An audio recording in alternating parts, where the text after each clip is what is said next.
well, let's get started. So welcome. This is the first of our upcoming monthly webinars, and I'm Dr. Susan Peyrovi. I'm super excited to be here talking to you all. I get really fired up when I get to talk to people about outside the box approaches to managing chronic disease, MS. I also live with MS, so this is something that has just been part of my personal experience. So I'm really excited that you all are here, hoping to learn new ways of dealing with something that maybe we didn't all ask for, but maybe we can learn new ways of managing it. So welcome, and I'm going to every month bring to you a new topic that's relevant to MS, but the secret is, even if you don't have MS and you're here, all of these topics will be relevant to you and your family and loved ones. So it's just really education in the realm of integrative and functional medicine. So we want to build community because we know that there's healing that happens in community. When we meet in True Medicine with our group every week, there's a lot of really powerful conversations that happen. So I'm excited to get a community going where we're optimistic, we're solution oriented, and we lift each other up and keep each other accountable. So as we are working through the webinar today, if you have a question, go ahead and put it in the chat. You can put it all in capital letters. Coach Dr. Roberta will be monitoring the chat, and we'll do the questions at the end. So everybody will have an opportunity to ask questions. Some of the questions Roberta can actually answer in the chat. So we want you to have an opportunity to interact and make this a really active learning session. And we hope that you take this and share it with the people you love, or even the people you don't love. All right, so as I said, we're recording this, but your images will not be visible. I will be talking through the lens of MS, but this is applicable to other conditions that are autoimmune, cardiovascular, metabolic, cancer, mood. So this is sort of the secret of integrative medicine. Even though I'm tailoring this to MS, it really does apply to everybody. And some of you are maybe watching this with family members. It's wonderful because you know, we can put it together, put it into practice as a family. Okay, so I've got Katie here. There she is. KT Sloan has over 25 years of experience teaching and coaching and developing professional development opportunities, life coaching. I mean, she's done it all. She has most recently helped me with the design of our programs at True Medicine and our community gather spaces. She's also the host of the really wonderful popular MS podcast called MS.UNDERSTOOD. And we'll be actually giving you some information about like some key episodes. She's also doing a Writing to Heal, where you're rewiring your brain. And she's going to be bringing other programs to the MS community. For example, the PQ, Positive Intelligence Program, which is mental fitness. So if any of those things interest you, you can reach out to her through the podcast. And Katie, maybe you could let us know. I forgot to ask you what your preferred way of people contacting you is. Maybe you could put it in the chat if you want. And then Roberta is our wonderful health coach. She's trained in functional medicine, and she was originally trained as a dentist in Brazil, and also has a master's in traditional Chinese medicine. So she brings a wealth of knowledge and depth to our program. So the three of us are going to kind of tackle this together today, and we hope you enjoy it. I'm going to start us off with talking about nutrition, and then we'll talk about some of the family dynamics and things like that afterwards. So here we go. This is, let's see here. Okay, here we go.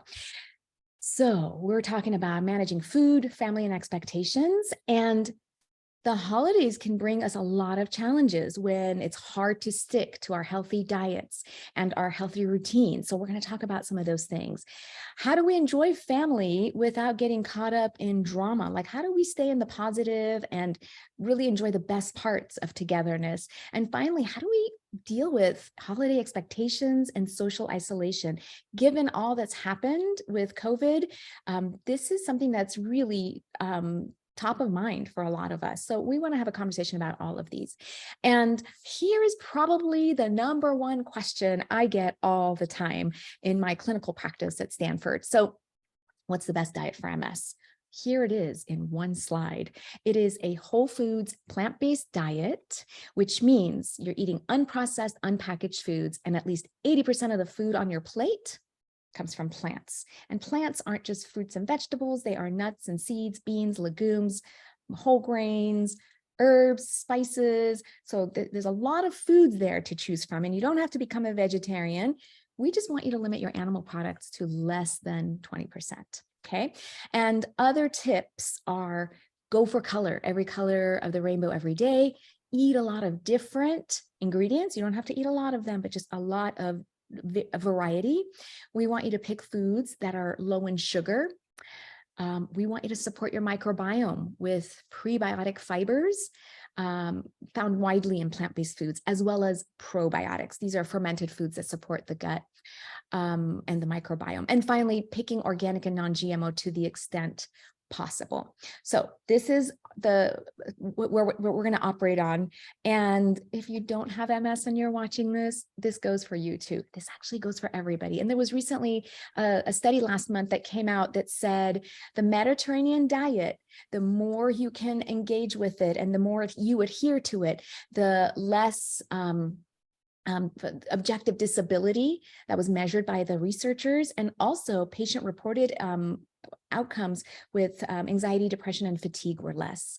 Well, what is the Mediterranean diet? It's a whole foods, plant-based diet. So this is the secret right here on one slide. And so let's talk about nutrition through the lens of Thanksgiving. So here's a turkey. Well, you know, you're never going to eat a turkey all by itself. So you want to make this a whole foods, plant-based diet. So hopefully you get a cooked turkey that you cook yourself, and then you want to surround it with a lot of plant-based foods. Katie, how should you not cook your turkey? Yeah, the whole deep frying thing, just visit YouTube, you'll see why. It's pretty dangerous in addition to not being very healthy. It's just bad for your health all around. When Katie told me about this, I did spend quite a bit of time on YouTube, just amazed at what happens when you deep fry a turkey. So, and here's what we're going to do. I'm going to go through like some holiday dishes. I'm going to tell you what's bad about the ordinary type. And then we're going to give you a bunch of, and I forgot to tell you this, tomorrow when you get the webinar replay, we're also going to send you a list of recipes that you could use for Thanksgiving. We're also going to give you a list of all of the responses that you can use with family members. So you'll have all of that. No need to take notes, no need to take pictures of the screen. So here we go. Let's talk about gravy, because a lot of it comes from a box or a carton. And I had to think really hard about what's the good. But it was not hard to come up with what's the bad, because if you turn it over and you look, there's artificial flavors and colors like caramel color. So then you're eating something processed. It's not a whole food, right? There's sugar added. So that goes against the low sugar concept with MS. There's a lot of salt, and there's often flour in there, which contains the protein gluten. And if you're sensitive to gluten, as many of us with MS are, you would want to avoid that. So the alternative is to use a wonderful recipe from detoxinista.com. She's got a vegan gluten-free gravy. And even if you're not vegan, you can have this, okay? So the ingredients in it are onions, garlic, and mushrooms.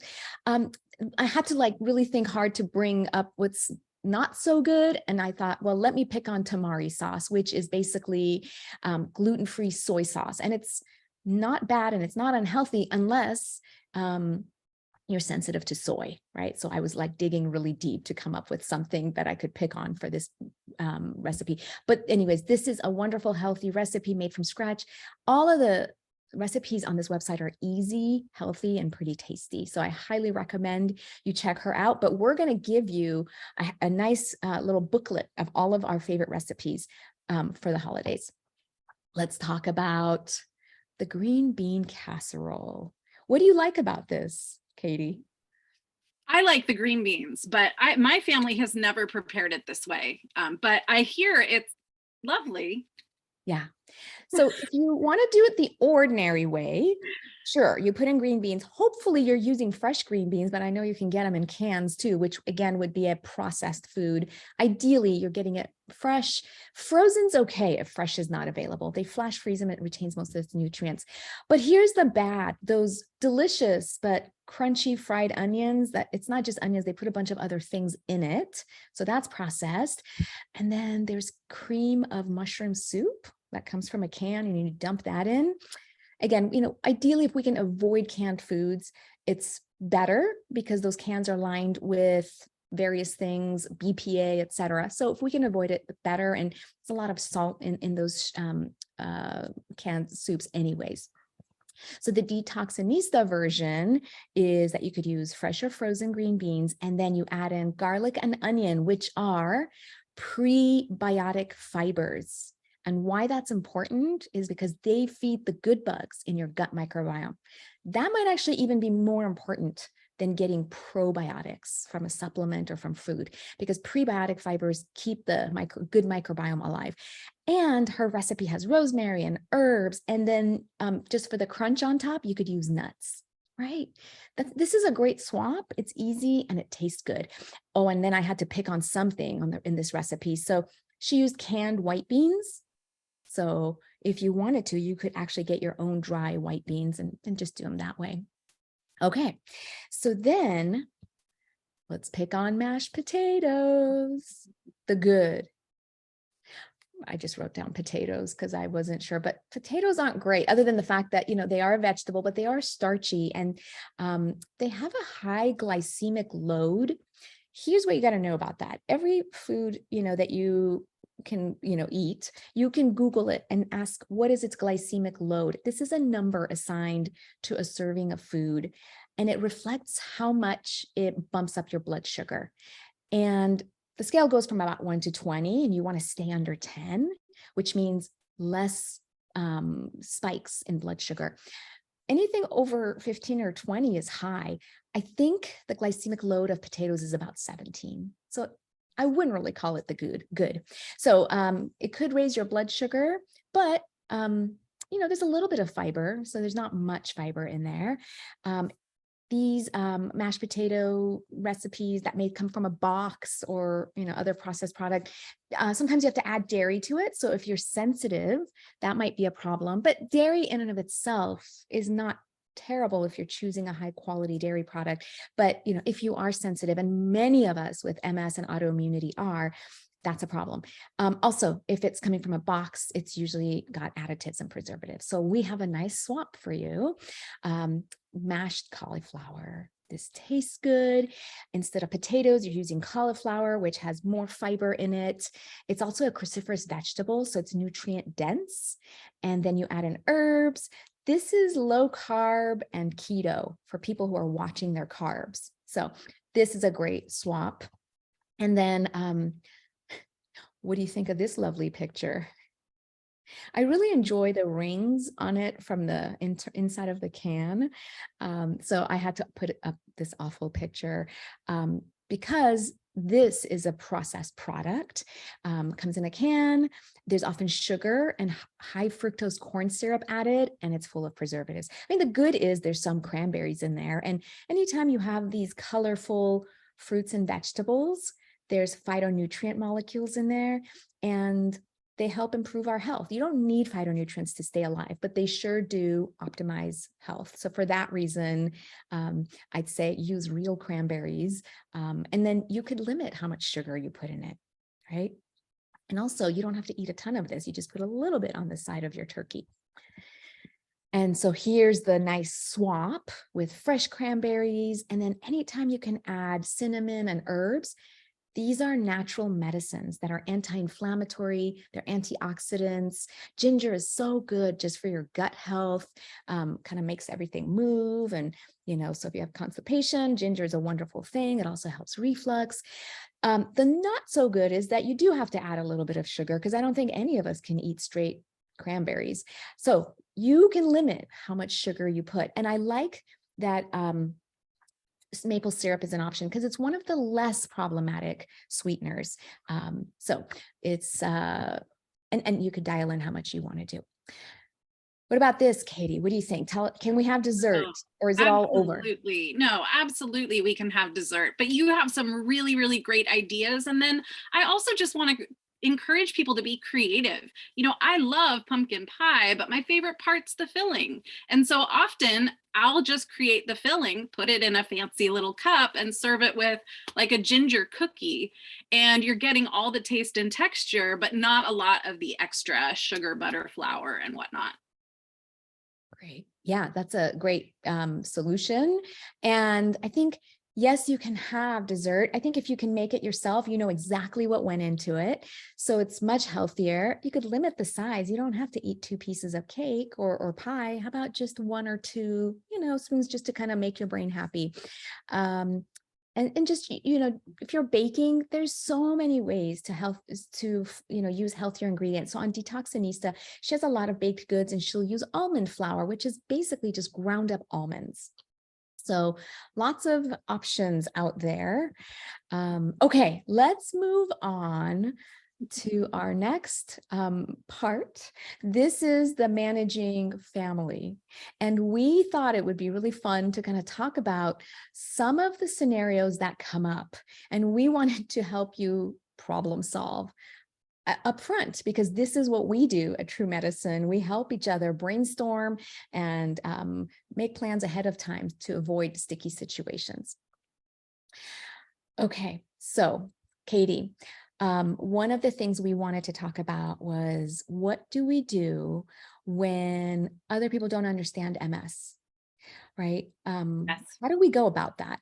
Tell me a little bit about your approach. Yeah. And first, before we do that, I do want to share just a little bit of data for what people say about the holidays, because I think it's important to kind of root ourselves in that.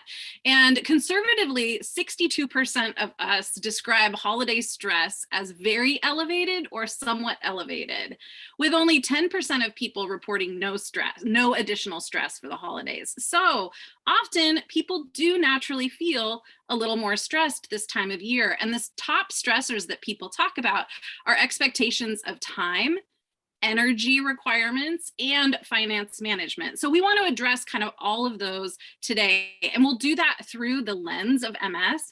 And so, yes, the first thing we are going to talk about is helping others understand MS. If you are here as someone with MS, you know that there's almost like this special language that we share when we get in community with other people with MS. We just understand, even if we haven't personally experienced the same symptom. And so it's this really special shared community. But it's not fair to expect others to understand who don't live with this disease. And this is something I'm going to be very transparent. I had to learn this. I think I expected people in my life to understand what I was facing, and they didn't. And so what do we do about that?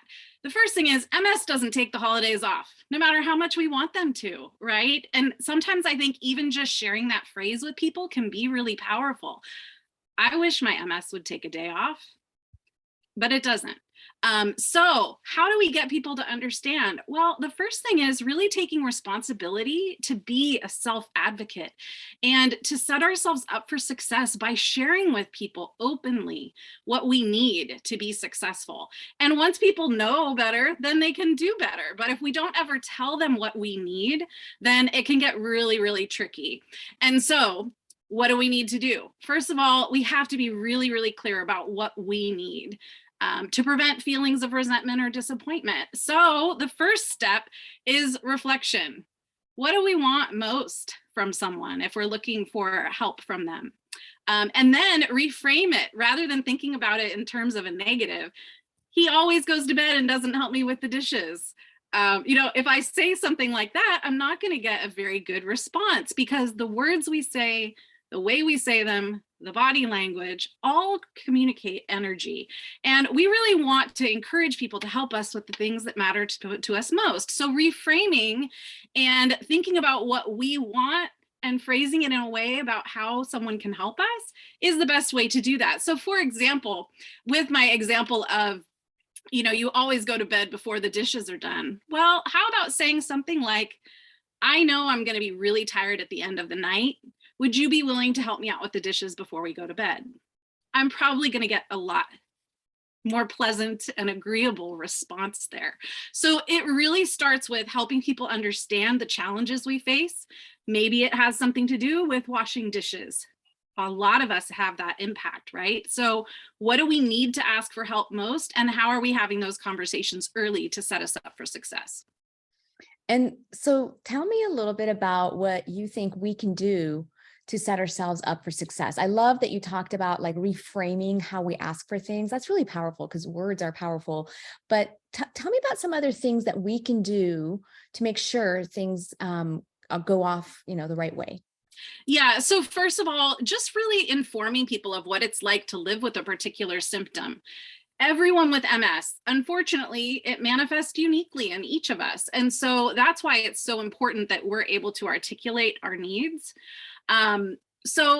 Again, letting people know, hey, fatigue is really a hard thing for me. Transportation is a hard thing for me. I don't like to drive after dark. All of these unique needs that we might have, bringing them up ahead of time will help kind of alleviate any of those potential misunderstandings.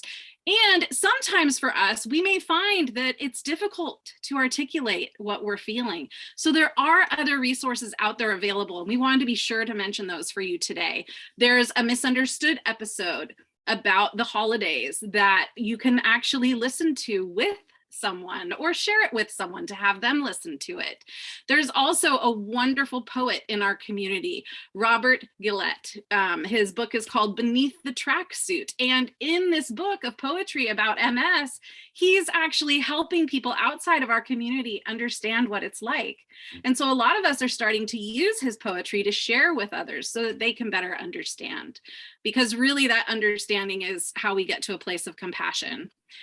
There's also family guides through the MS Society and MSAA.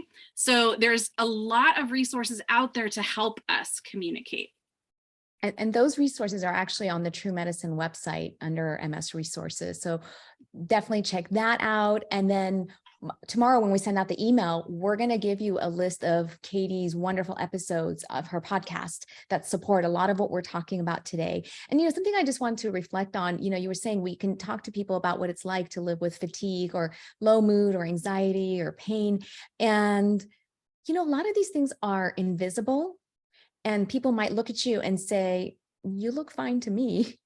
And I think one thing to keep in mind is that other people actually don't get to judge our symptoms and how we explain it. It's really our reality. And hopefully they're open to learning and listening. But I think if we have to also be prepared for people who, in trying to help will say, well, you look fine. There's nothing wrong with you. And that's something I think we need to also be prepared for.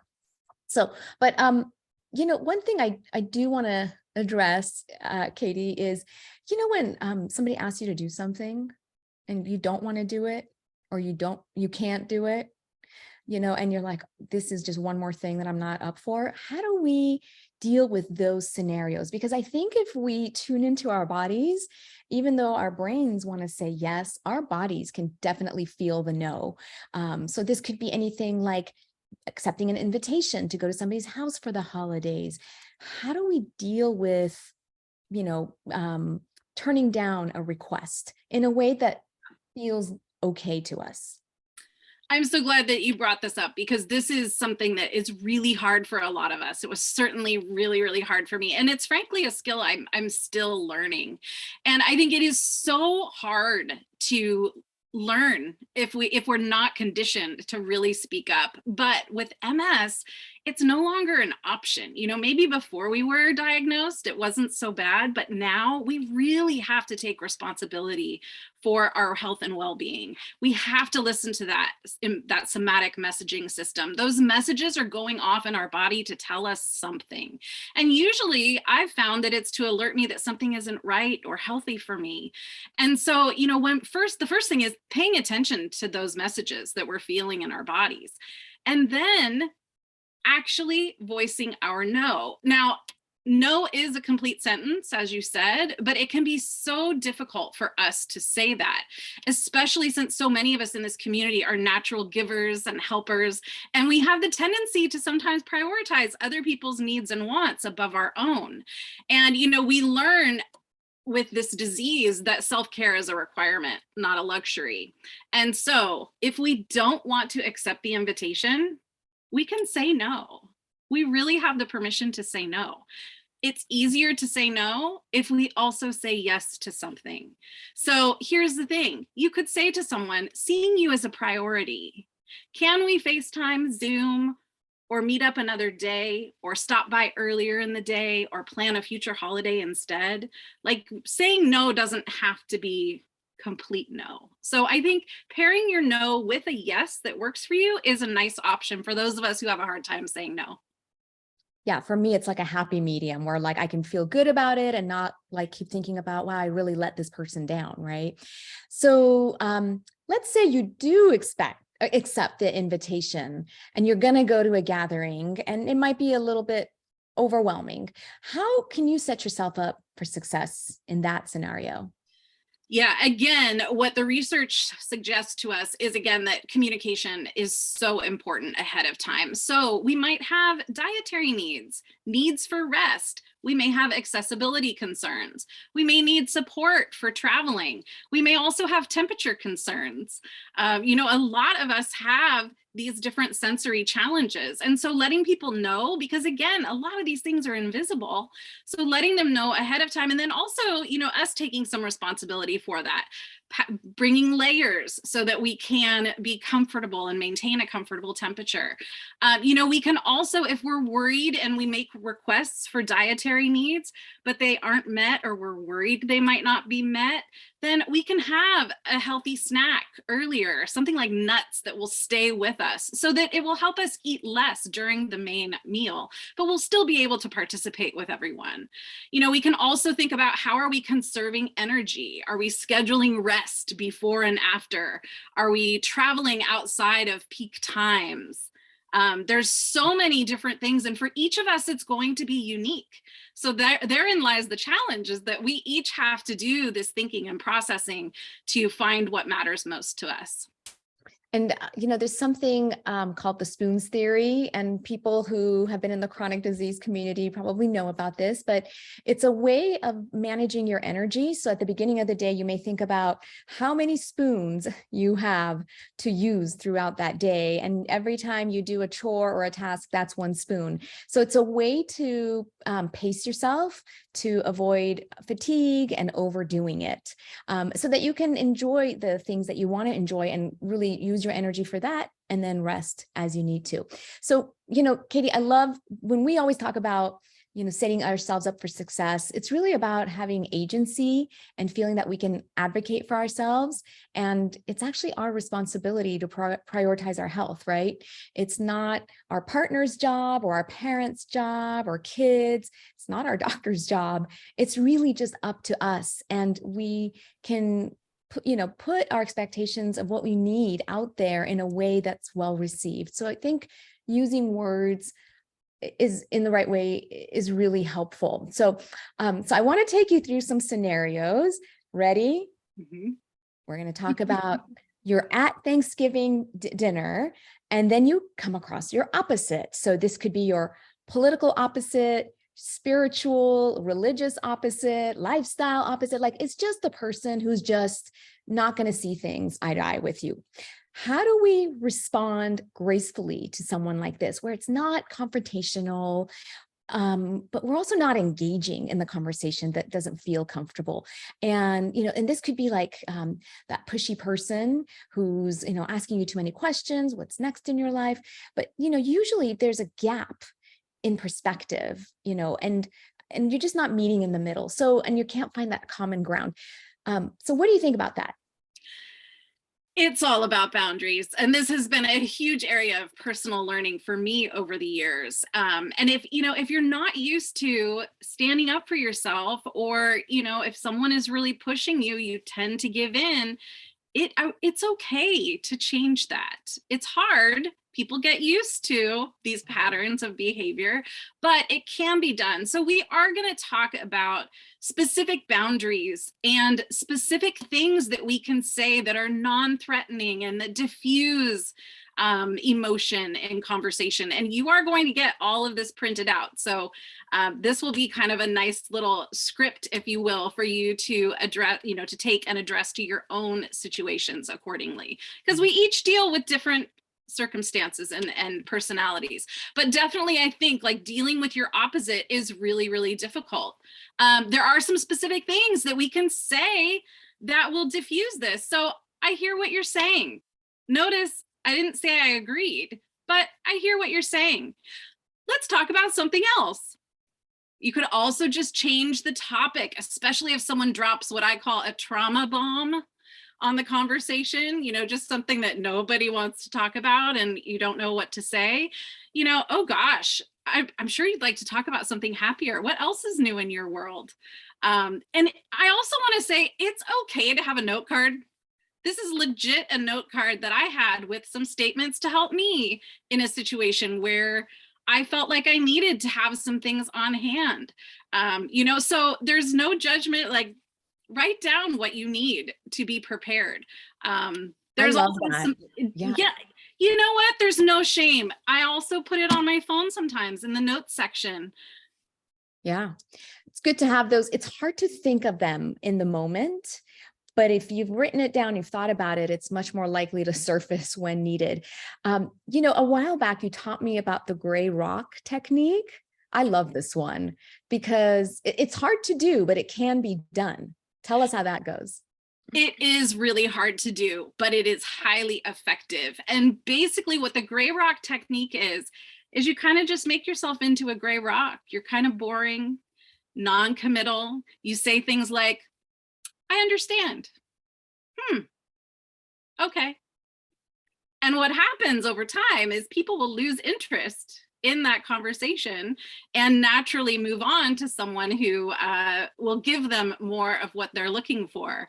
And so just being a plain gray rock, someone shared with me, they said, only invest in a conversation what you can afford to lose. So when we share information, personal information that we care about with others, that is a sort of an internal boundary where we're actually giving people information about us that could be used in pleasant ways or unpleasant ways. And so the plain gray rock is really a technique that's reserved for people who you just really, really struggle with, who don't respect your no. But those are some ways to just kind of make yourself small, uninteresting, and it actually does work. So try that out with your opposite.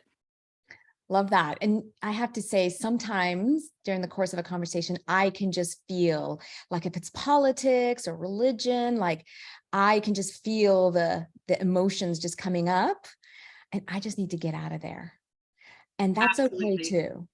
So there's so many ways to find an exit, right?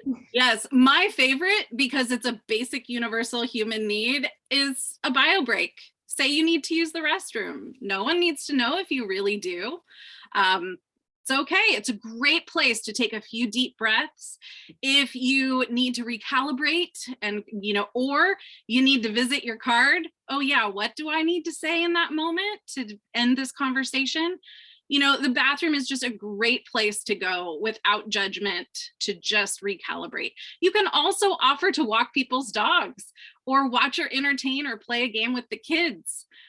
One that you could do is feign or for real have a muscle cramp and say, oh, I need to get up and walk around a bit.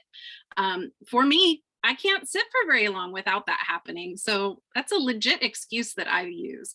Getting outside to get a breath of fresh air is also so healing and rejuvenating. So, we forget in the moment when we feel trapped in these conversations, but we really, just getting up and changing our scenery can really change everything. I love that. And as an introvert, sometimes even when it's not an uncomfortable situation, I just need to get out of there and just like have some alone time. So I appreciate that. And we're going to share some resources. So now I want to move us on to this guy right? You all know this one. You've got one in your family, I am sure. The unsolicited advice giver, you really should get married. Oh, you just got married. When are you going to have kids? You should get out more. You should try this diet. Or what do you mean you're tired? It's all in your head. So these are the people that like just pour on the advice, and you actually didn't ask for it. So what are some ways to deal with that? Because I often come across this. This is a tricky one. And this is why I did all of this research to kind of find what experts recommend. And, they're beautiful. I appreciate your input. Thank you for your input. I hear what you're saying. Notice, again, not necessarily agreeing. I'm not prepared to do that right now. I'll discuss that with my care team. I use that one all the time. That acknowledges the suggestion in a very beautiful way, but what I do with it from there depends on me. That's my choice. So what do you think about those? I think I like those because none of them are confrontational and they feel good. Like I don't have to feel uncomfortable saying them. You're acknowledging what they said, and then it's like, we're done. I will do something about what you just told me, right? Without like saying, I can't get married, or I don't want to have kids, or whatever, the reason, whatever it is. So I love that. So next time you are in that situation, make sure you have some of these in your back pocket. And then I got another one for you guys. The perpetual drain. And, this term came from you, Katie. I want you to tell me about who these people are and what we need to do when we're around them. Yeah. There's so many experts on the topic. I know Brene Brown has done a lot of work on this. But basically we each have energy. And when we come into a situation with, and in community with others, you can feel it. And we do have to be responsible for our own energy that we bring to a space, but it's not always easy. But I want you to think for a moment. We probably all know someone who is what we call a fountain. When we spend time with them, they energize us, they lift us up, we leave the conversation just feeling great. We're usually smiling, and they're really fun people to be around. We also, on the other hand, probably know someone that's more of a drain. And sometimes we end up leaving interactions with them feeling depleted or worn out, or you can just feel the exhaustion. And this doesn't mean, like, I really want to call this out. This doesn't mean we have to live in a place of toxic positivity or avoid addressing the very real hardships that we face in our lives. But those types of conversations are most productive when both parties agree to having them, and not when they're thrown at you unexpectedly at a celebratory holiday event. Okay, so how do you go about dealing with someone who kind of goes into that dark place that you're not ready to go to? I'm sorry you feel that way.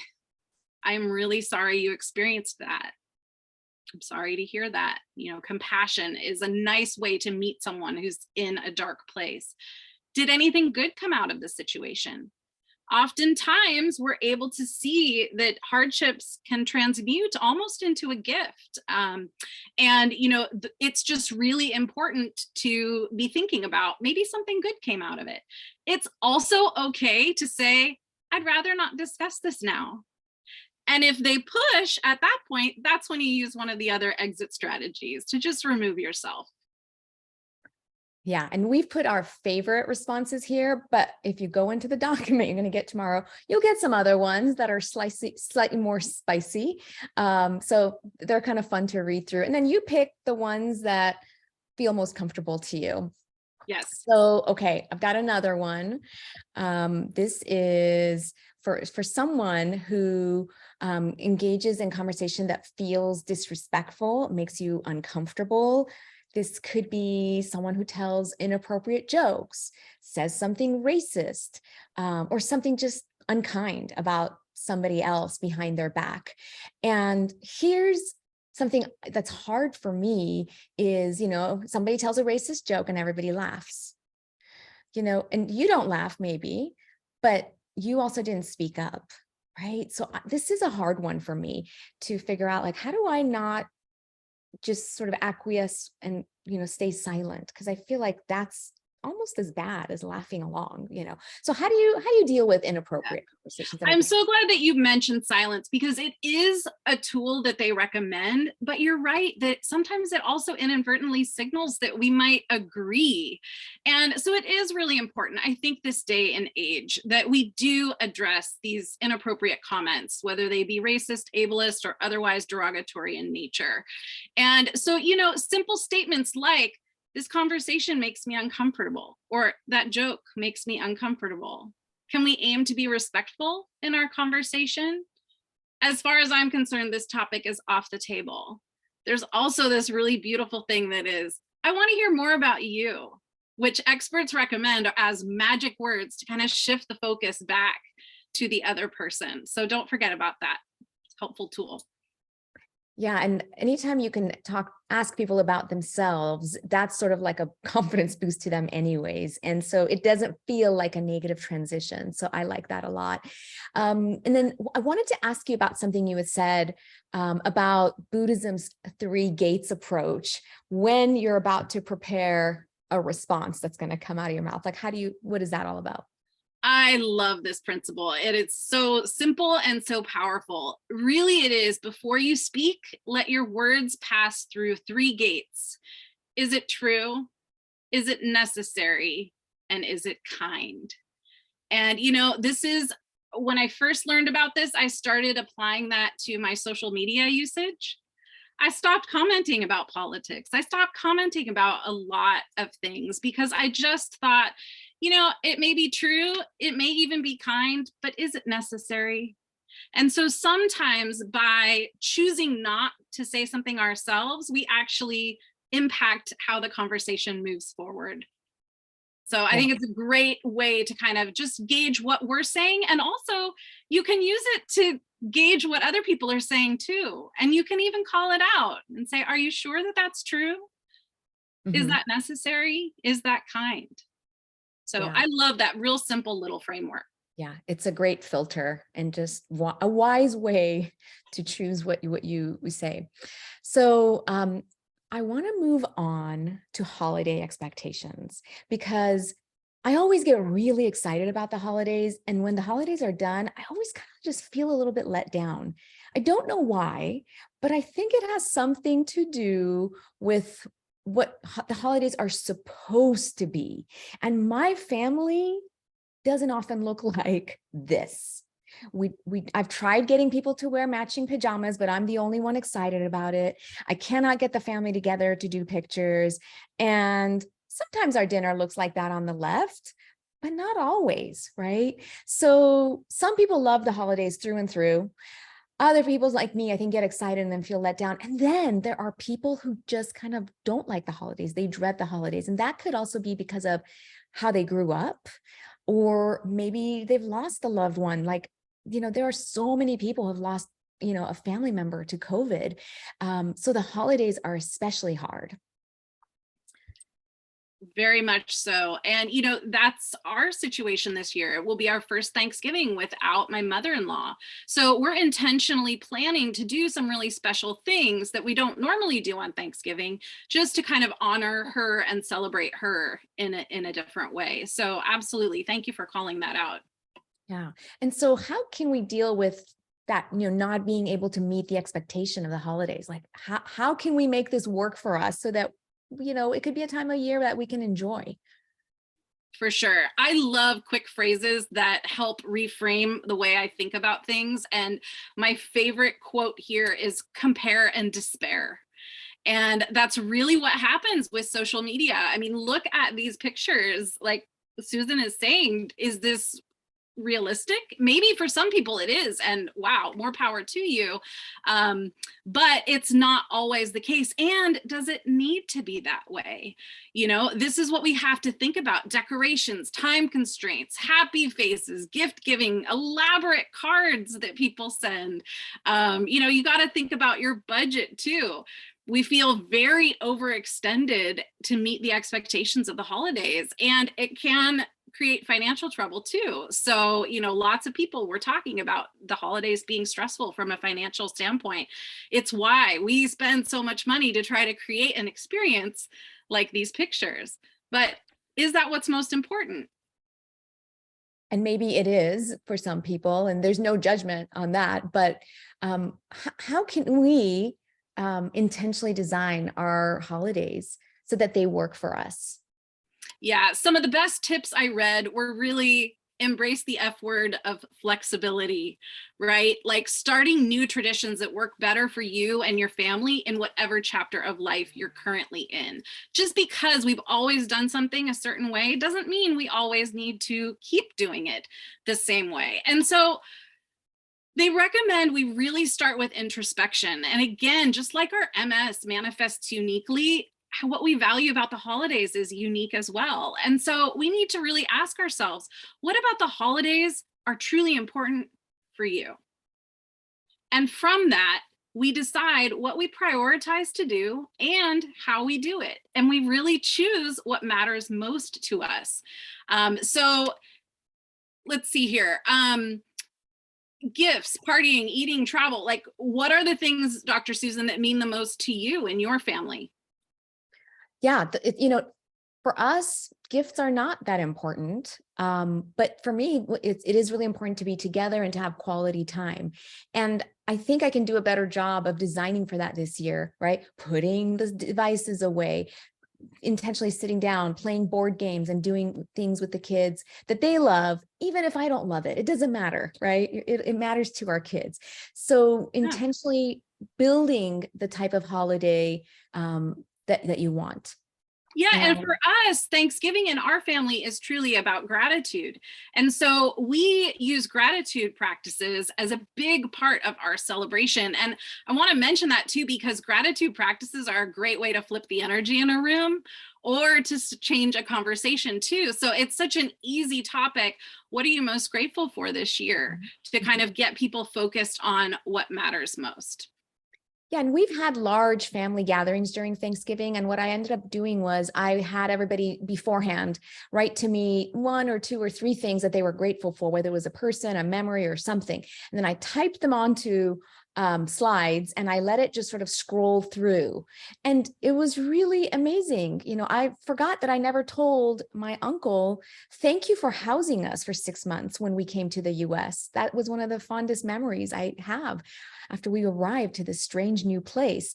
And he was like, I didn't know that that meant that much to you. What a wonderful way to say that and share that, right? It matters. And I think it's a way of Thanksgiving, right? Yes. So again, I think there's ways that we can sort of talk to our families, figure out what are our values and our beliefs, and what do we want the holidays to look for us. So as we're nearing our time, I do want to make sure we get to this, topic of social isolation. This is very true for many people. I still have patients. In fact, I spoke to somebody today. She has not seen her family in 30 months because she's just got a bad immune system and she's deathly afraid of catching COVID. And she's so alone. So what are some things we can do to address this, Katie? Yeah, this is really a tough one. Um, the thing I think we can really offer is that we do actually have control over our emotions. Sometimes we may not think that we do, but if we can take responsibility and then again plan to prevent isolation in the first place, that is really our best tool. And so if being with others is important to us, find our people now. Maybe it's just one or two people to celebrate with. Maybe you have some other ideas too, Dr. Susan. Well, I think we sort of made a mistake during COVID calling it social distancing. I think we should have called it physical distancing because you can still be social when you're not in the same space, right? Aren't we all sort of being social right now? Finding online groups, using technology like FaceTime and Zoom. I mean, it just does feel like you're with that person when you're using one of these video technologies. Also, seeking out events in your community to figure out what you can partake in. Social isolation is a risk factor for heart disease and mortality. So it's as important to get out and connect with others as it is to exercise, eat well, and take care of your body through other ways. So, when we were kind of talking about what we wanted to tell everybody today, Katie, what are some strategies that we brainstormed to also deal with social isolation? Like, what are the things we could do on Thanksgiving? Really, planning ahead for the things, again, that you value most and that bring you the most joy. So maybe it's watching a favorite movie. And if you can't watch it with someone, maybe you both watch it kind of side by side and then talk about it, like across the miles. You can do that virtually now. Maybe you cook something special or diffuse festive and uplifting essential oils. Don't forget that the holidays are a really sensory experience. And so we can bring some of those things in, even if we are alone. I think also decorating, especially with special memories from the past, can really take us back to a more maybe pleasant time. We also in our family love playing board games. So that's one of my top recommendations, and collaborative games instead of competitive games. If you want ideas about that, please reach out. I've got some good ones for you.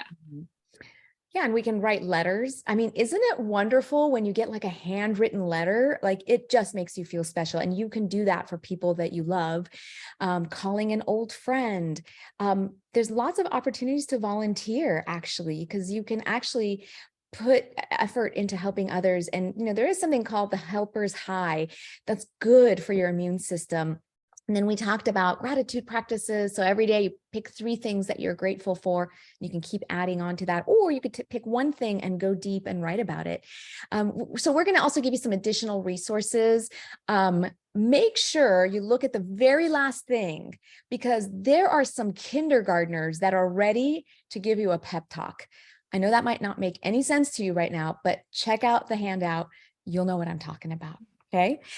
So, part of what we're trying to do is build a community where we're being very intentional about how we design our future health. And when we are among like-minded people, it really helps.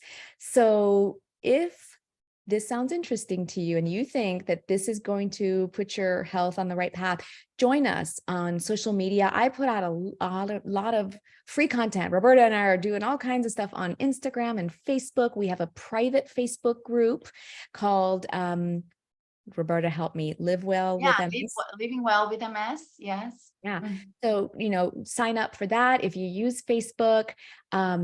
We have a monthly webinar every first Wednesday of the month, 4 p.m. Pacific. I'm going to have a really important topic that is relevant to MS and any other health condition, really. So these are all free, and I want you to take advantage of them, because hopefully it changes how you do a few things in your life and you get healthier, right? Other than that, we have so many great programs coming up. In February, we're kicking off 3 programs. We have a 12-week foundations program where you can come in and get what you need from a functional medicine, integrative medicine perspective, so that you can actually build comprehensive care, MS care for yourself.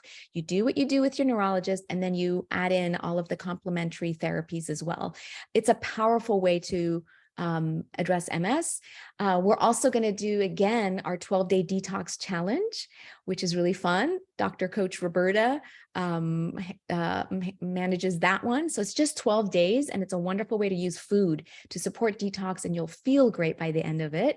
And then here's the one that we're rolling out for the first time. It's a 6-week gut restoration program. If you've heard of leaky gut, this is the thing for you. We think of leaky gut as being one of the 3 things you need to get an autoimmune disease. So if we're talking about foundational strategies to improve MS, this is something that you should pay attention to. We do have a pretty robust scholarship program, so just communicate with us. We want to make sure everybody has access to this information. And then if you didn't already, sign up for our email list, where we try to send you just really relevant information that's valuable, that we don't really share widely on social media, but we, because they're longer emails, like we like to just put them in our email lists. Even if you don't have MS, I think you can benefit from that. Okay, so with that, oh my gosh, my face is disappearing. This was really interesting. Okay, anything else before we sign off? And I hope to see you all first Wednesday of January, where we talk about how to break up with sugar, or at least cut it down so you could reduce inflammation. So I hope you all sign up for that one. And before we Sorry. go, I'd love to hear in the chat at least what people are thinking, like what are the main takeaways?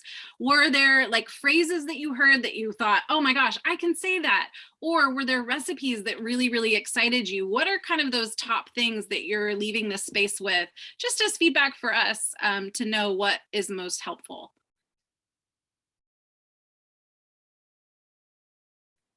Oh, Gray Rock. Yeah.